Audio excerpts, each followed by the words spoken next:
This is the BBC. This podcast is supported by advertising outside the UK. BBC Sounds. Music, radio, podcasts. Thank you for downloading this podcast of The World at One from BBC Radio 4. Hello and welcome to The World at One with me, Johnny Diamond. As the clock ticks down, if we're not going to have a general election, we would support a people's vote. Diane Abbott signals Labour is moving closer to backing another Brexit referendum. But what do Labour voters want? If they're going to keep changing their minds, you might as well not vote for them.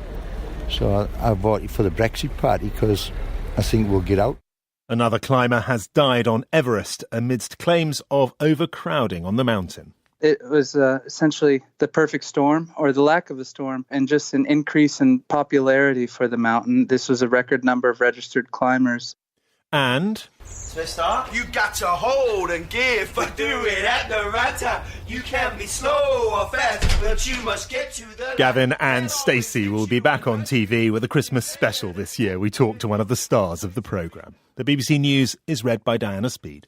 The Foreign Secretary, Jeremy Hunt, has said he would expand the UK's Brexit negotiating team to include advocates of a no deal, despite saying leaving on such terms would be political suicide for the Conservatives. Mr Hunt is one of 10 MPs who formally entered the contest to replace Theresa May as Tory party leader. Meanwhile, a senior member of Jeremy Corbyn's team has called for Labour to strongly back another referendum as it continues to wrestle with its deep divisions over Brexit. Here's our assistant political editor, Norman Smith.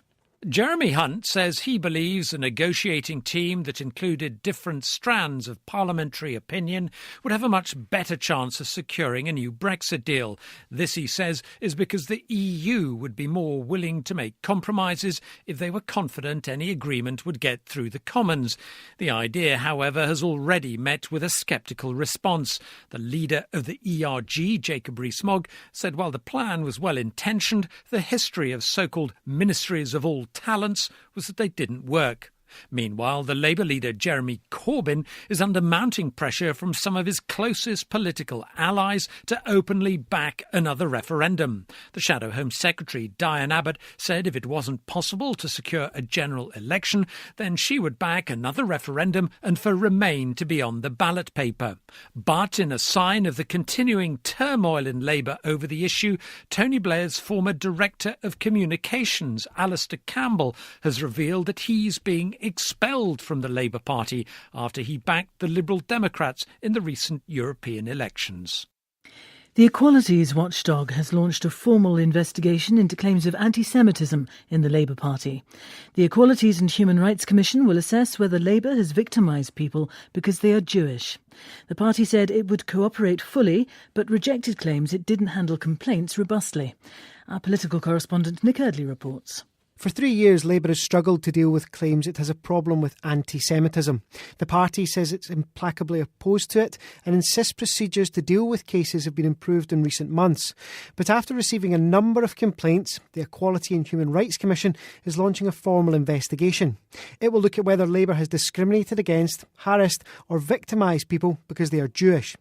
Labour denies acting unlawfully and says it will cooperate fully.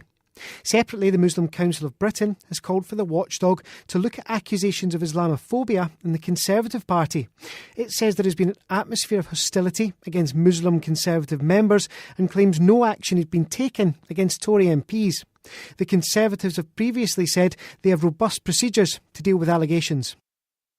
A woman is to go on trial later this year, charged with murdering her 2 teenage sons. Sarah Barras appeared at Sheffield Crown Court this morning, accused of killing Blake and Tristan Barras, aged 14 and 13. She appeared alongside Brandon Machin, who's also accused of murdering the 2 boys. She is additionally charged with 3 counts of attempted murder against 2 other children. Court papers disclosed to the BBC have revealed how a woman who received the UK's first ever unexplained wealth order spent £16 million in Harrods over a decade. Samira Hajieva, who is originally from Azerbaijan, is fighting to retain her large home near the department store. The National Crime Agency says it's discovered no legitimate income for the property and believes her jailed husband stole it from the state bank he once ran. Here's our Home Affairs correspondent, Dominic Casciani. Samira Hajieva's daily spending on 54 credit cards, mostly issued by her husband's bank, regularly reached into six figures. On one day alone in 2008, she spent £433,000 on Cartier jewellery. Harrods' former Disney boutique, which carried out prince and princess makeovers for children, also took £99,000 from the mother of three. The papers, which were previously confidential, reveal how a series of opaque companies in the British Virgin Islands and Guernsey paid for her £15 million home and golf course in Berkshire. Mrs. Hajieva denies wrongdoing. Harrods said it assisted the investigation and any responsibility for her spending was with the credit card companies. A man armed with 2 knives is reported to have shouted, "I am going to kill you," before running at a group of schoolchildren in the Japanese city of Kawasaki. Police have confirmed that one of the schoolgirls and a 39-year-old man were killed. The suspect died after stabbing himself. Malaysia has become the latest Asian country to reject plastic waste shipped from developed nations, including Britain, warning that it would no longer be a dumping ground to the world. The Malaysian Environment Minister said British householders who thought their waste plastic was being recycled should know that much of it was being shipped to her country to deal with. Here's our Southeast Asia correspondent, Jonathan Head. Importing waste from Europe, the US and Japan has long been a profitable business in Asia. Looser environmental regulations and a workforce willing to tackle the hazardous job of processing it makes Asia a cheaper place to send it. That is now coming to an end.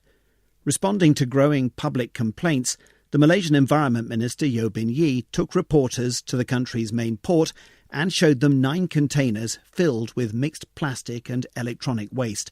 She ordered them sent back to their countries of origin. The Philippines government has also demanded that Canada take back 69 containers of rubbish which have been rotting in Filipino ports for several years. Thailand says it will ban all imports of plastic and e-waste within the next 2 years. Pressure is building on Indonesia to follow suit. All these countries have experienced